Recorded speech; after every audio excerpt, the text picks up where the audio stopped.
जो question number, इनको नियमों का पता ही नहीं है। अरे भाई मैंने अनुमति दी है।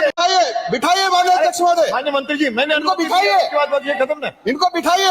अरे मैंने अनुमति दी है, अध्यक्ष महोदय को बिठाइए। हाँ बोलो। माननीय अध्यक्ष महोदय, इसमें ये लिखा हुआ है कि जनजाति विभाग कोई छात्र मिशन है कि जब इस तरीके का क्वेश्चन हो तो संबंधित डिपार्टमेंट को जाएगा। जब इस विभाग का ये प्रश्न ही नहीं था तो दूसरे विभाग का जिससे संबंधित था उसको ये क्वेश्चन रेफर किया जाना चाहिए था, डेफर किया जाना चाहिए था, तब जाकर के ये जवाब आता।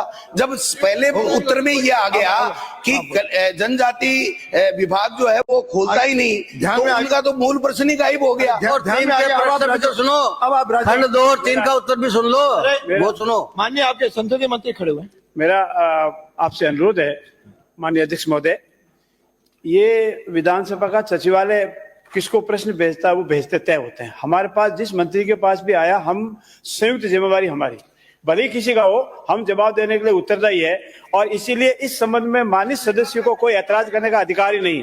दूसरा मेरा निवेदन ये था माननीय सभापति महोदय, यह अध्याय 7 है इस प्रक्रिया कानून का। इस आप बोलिए ना, विषय बोलिए। मेरा इसमें निवेदन ये है, इसमें स्पष्ट लिखा हुआ है कि उत्तर का प्रश्न का उत्तर पढ़ा जाएगा।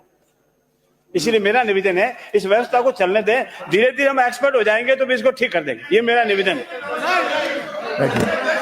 अरे देखिए, विधानसभा जो है नियम प्रक्रिया और परंपराओं से चलती है। हम पहले भी जो है इस प्रकार की व्यवस्था रही है कि क्वेश्चन का जो आंसर उसको पढ़ा हुआ माना गया है और माननीय सदस्य को सीधा सप्लीमेंट्री पूछने का अधिकार रहा है। पढ़ना पड़ेगा।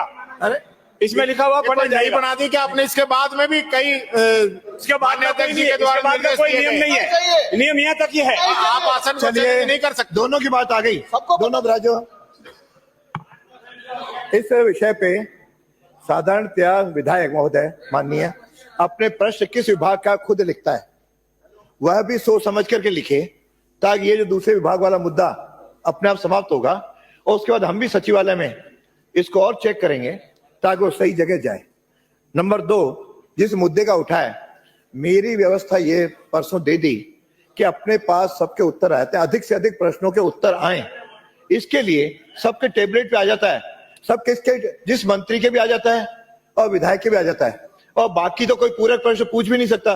तो फिर उसके जानने में वो जाकर देखना भी है, तो उसका दोनों लॉबियों में रहता है कि इसको पढ़ा हुआ मान करके पूरक प्रश्न पूछेंगे तो अधिक प्रश्न आएंगे। माननीय अध्यक्ष महोदय, सदन को जानकारी रहना। माननीय अध्यक्ष महोदय, माननीय अध्यक्ष महोदय, आप बैठो। एक मिनट व्यवस्था हो गई, प्रश्नकाल के बाद माननीय मंत्री जी, प्रश्नकाल के बाद आपकी व्यवस्था से संबंधित एक आग्रह है मेरा। आपने दे दिए, एक बार एक आग्रह है मेरे मेरा। चैम्बर में आके बताइए। माननीय अध्यक्ष महोदय, जनता को पता चलने का यूट्यूब पर लाइव जाता है, जनता को पता चलना चाहिए इसका जवाब क्या है। अरे माननीय अध्यक्ष महोदय, हमारी प्रार्थना है आपसे। माननीय अध्यक्ष जी, सब लोग बैठिए, माननीय अध्यक्ष जी, आसन पे बैठे। एक मिनट बैठिए, माननीय संसदीय मंत्री जी बैठिए। माननीय अध्यक्ष महोदय, हमारी प्रार्थना आप बैठो, आप बैठो, इनका अंकित नहीं हो। माननीय मंत्री जी बैठो, नो आप राजो, आपसे आग्रह है कि आप राजो, आप माननीय मंत्री महोदय हो, जब एक बार व्यवस्था दे दी, आपको लगता है नहीं, मेरी बात तो पूरी सुनो। अरे मैं अनुमति नहीं दे रहा हूं, मैं अनुमति नहीं दे रहा हूं।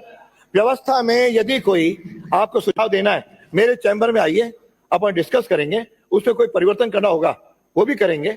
लेकिन एक बार जो व्यवस्था दे दी, व्यवस्था बहस का मुद्दा नहीं होती। इसलिए मेरा आपसे आग्रह है, आप इस काल के बाद 0 ओवर के बाद आप चैम्बर में आइए, अपने साथ बात करेंगे। हमारी बात सुन लें और उसका इस व्यवस्था पे पुनः विचार कर लें। फिर भी आपको लगेगा कि नहीं मेरी व्यवस्था सर्वोपरि रहेगी तो फिर इसे विचार करेंगे। एक बार हमारी बात सुन लें। ठीक, चैम्बर में सुन लेंगे। चलिए, माननीय अध्यक्ष महोदय, आज ही सुनेंगे, चर्चा माननीय करेंगे। अध्यक्ष महोदय।